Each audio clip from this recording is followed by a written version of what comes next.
everyone knows about the popular summer series, which is known as Hot 97 Summer Jam. It took place last week, and basically a live stream was available to watch it in case if you weren't at the event. However, the only way to watch the stream is if you are subscribed to Tidal, because Tidal had the rights to stream it all by themselves, basically.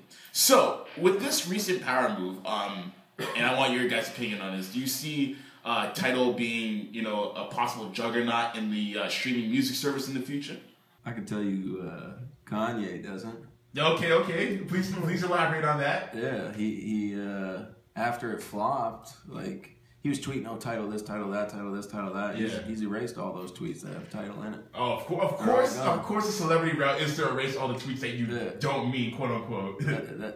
I just don't know, man. People are set in their ways, man. They're not going to pay for music. It's just the way it is. Unfortunately, you're going to make your money off shows, and that's what you got to do. Most definitely. Either that or create some sort of hologram that comes with your CD that pops out your face and says, "Hey man, thanks for buying my album. I appreciate it." That may be someone will buy your album, Exactly, yeah. Just that little 30-second gimmick. Exactly, right? exactly. Until then, it's just piracy. Okay. MC, what do you say about that? I'm thinking Kanye's a big influence on people. He does talk reckless a lot of the time, but I'm sure all his followers and people, if they see that he's not following it, then maybe he'll lose. But Jay-Z's big at the same time, so if he's got his little stamp on it, it could go somewhere.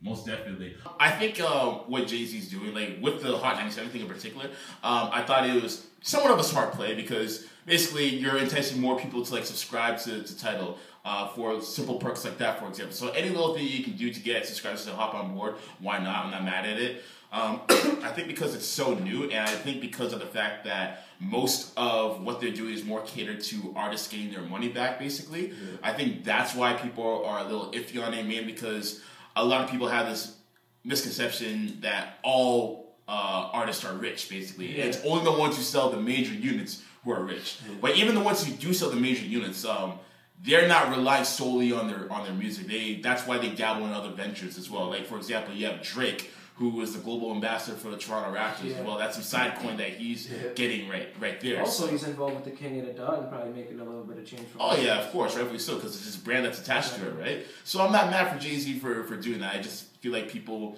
the casual person kind of needs to understand where they're coming from in that sense. It's not all about money, clothes, and hoes, and bankrolls and all that, right? Yeah, exactly. On that note, however, speaking of Drake, he made a little power move of himself this week. So basically, Apple had their Worldwide Developers Conference this week, and they announced that Drake is now one of the new spokesmen for their new service called Apple Connect, which is part of their Apple Music streaming service. Now, last week I was on a show with my good friend Ebony Tate, and we were discussing the possibility of him aligning himself with Apple because Jamie Iovine apparently offered him $19 million to be a part of the Apple brand. And I see this is probably what came out of that, basically. Him now only exclusively releasing his music online via Apple services. So what do you guys think of this power move from Drake?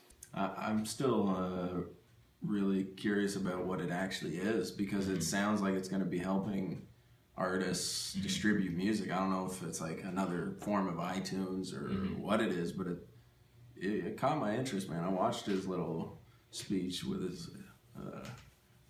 what's that called? Retro Macintosh bomber jacket. Oh, yeah. Yeah, but yeah, I'm interested, man. I really want to see it. I think it's the 30th of June it comes out. 30th of June, yeah. MC, what do you say about that? I'm really interested in seeing it too. Drake is a Canadian artist, obviously, and he's putting his stamp on a lot of things. He's doing really, really big. So, you know what? Anything that he's doing has got people's attention. So, I'm really interested to see how that comes out. Absolutely. And I find it interesting that music streaming is becoming the new popular thing in a sense, streaming services. So with Spotify and then Tidal. Yeah, Spotify's. And then now you have Apple Connect, basically. And I almost feel as if it's almost like some sort of power struggle as far as to get artists to associate with their brand. It's almost like, hey man, if you associate with us, we're gonna give you this, that, and the third. So I kind of feel like they're trying to, it's almost like a game of monopoly in a sense. They're just trying to buy up every piece of property, the property being the artist, of course, and just kind of collect as much as they possibly can. And for Drake to align himself with Apple Music, that's a huge move. It's kind of funny because Lil Wayne, his boss, basically aligned himself with Tidal. Yeah. So it's almost like where's the loyalty in a sense, right? Like I know it's something personal, but I just find it interesting. It's almost like watching like a game or like watching WWE back in the day when they had the whole alliance thing going or whatever. It's kind of funny to me. It's kind of amusing. Yeah. But yeah, I'm definitely curious to see what's going to come out of this because a lot of people, they either buy CDs or they torrent for the most part, or they just buy an album off of iTunes. Like iTunes is basically the first and let's be honest, only music library that allows you to buy albums anywhere, everywhere. Spotify has made it just streaming, and apparently so is Tidal. I'm not sure if they have a library like iTunes or they're developing that, but again, we'll see how this all develops.